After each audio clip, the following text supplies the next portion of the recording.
Como colocar um pavimento flutuante? Nível de dificuldade, um martelo. Resistente e agradável para viver, o pavimento flutuante é muito fácil de colocar, sobretudo na sua versão de encaixar. Terá necessidade de pavimento, uma subcamada, um rolo de fita adesiva. Equipe-se de um lápis, uma fita métrica, um esquadro, cunhas, um ferro em S, um bloco de proteção, um martelo, um serrote, uma serra de recortes, um berbequim, uma pistola de cola silicone, uma caixa de esquadria com serrote angular. Preveja joalheiras. Para um melhor efeito visual e limitar o efeito da dilatação, é aconselhável colocar as réguas paralelamente ao maior comprimento da divisão. Mas também pode colocá-las no sentido da luz projetada pelas janelas. Se o estado das suas paredes o permitirem, retire previamente os rodapés. Pode manter o seu anterior revestimento de solo se ele estiver são e bem plano.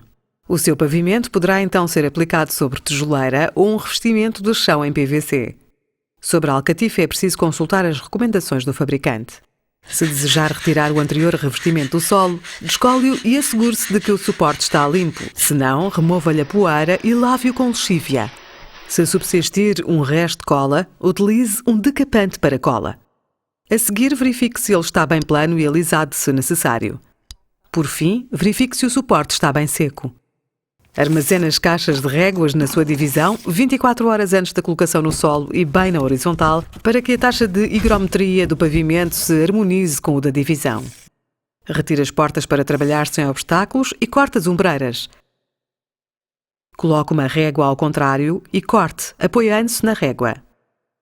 A seguir, retire a peça cortada.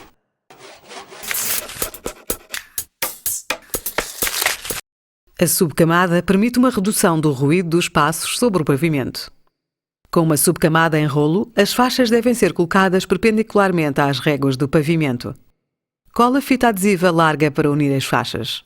Sobre um piso radiante, baixa temperatura ou reversível aquecimento-climatização, a colocação de uma película de poliane antes de colocar a subcamada é obrigatória, tal como num chão do resto do chão sem caixa de ar.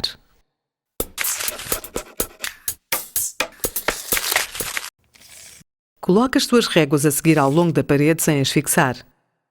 Por razões de estabilidade, a última régua da fila deve medir pelo menos 40 cm de comprimento. Se não obtiver este resultado, corte a primeira régua, lado da lingueta, a fim de deslocar toda a fila.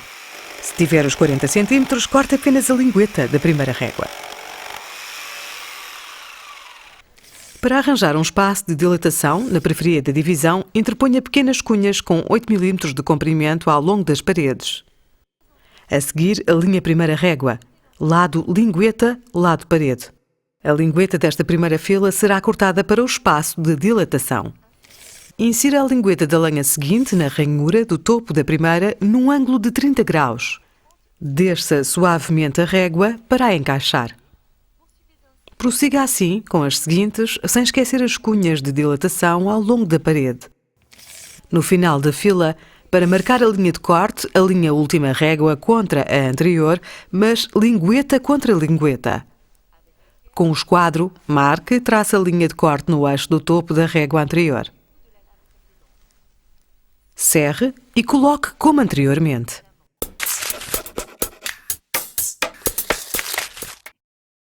Comece a nova fila com a sobra obtida no final da primeira fila. De uma fila para a outra, as juntas nos topos das réguas devem estar desfasadas pelo menos 2 vezes a largura de uma régua. Coloque a sua régua num ângulo de 30 graus e quando as réguas estiverem unidas, deixe-a suavemente até ao solo para encaixar. A régua seguinte é encaixada numa primeira fila, mas não está unida topo a topo à que acaba de ser colocada. Coloque um bloco de proteção no lado e com um martelo bata com golpes leves para apertar contra a anterior. Junto à parede, utilize o ferro em S para o encaixe topo a topo. Alinhe a régua contra o tubo na posição que ele ocupará uma vez montado topo a topo com a anterior. Trace a passagem do tubo, aumentando-a para a dilatação. A seguir, coloque uma cunha contra a parede e veja a medida para a marcar na régua. Realize o corte circular com a broca de madeira plana e depois termine com a serra de recortes. Uma vez a régua do pavimento no local, pode fixar um passa-tubos para maior descrição. Para a última fila, ou na presença de um reforço, é preciso recortar as réguas em largura. Alinhe uma régua pela fila anterior e depois coloque por cima uma outra régua que fará deslizar para a parede até ir contra as cunhas de dilatação. Siga o rebordo da régua para traçar o corte. Espere pelo menos 1 hora para retirar todas as cunhas de dilatação na periferia. Corte com o x-ato o excedente de subcamada e de película de poliane no limite do chão. Para um acabamento de qualidade, corte os seus rodapés colocados na vertical numa caixa de corte bastante alta ou, ainda melhor, utilize uma serra angular. Poderá fixar os seus rodapés com cola mastic. Deixe um pequeno espaço entre a superfície do pavimento e o rodapé para permitir uma dilatação livre. Se tiver guardado os seus rodapés antigos, o espaço de dilatação periférico será disfarçado por um rodapé arredondado fixado num canto. A colocação de uma soleira de porta é indispensável para ligar 2 revestimentos diferentes. Ela deve respeitar também um espaço de dilatação. A cola será colocada na parte assente no outro solo. A porta, uma vez fechada, deverá ficar por cima da soleira.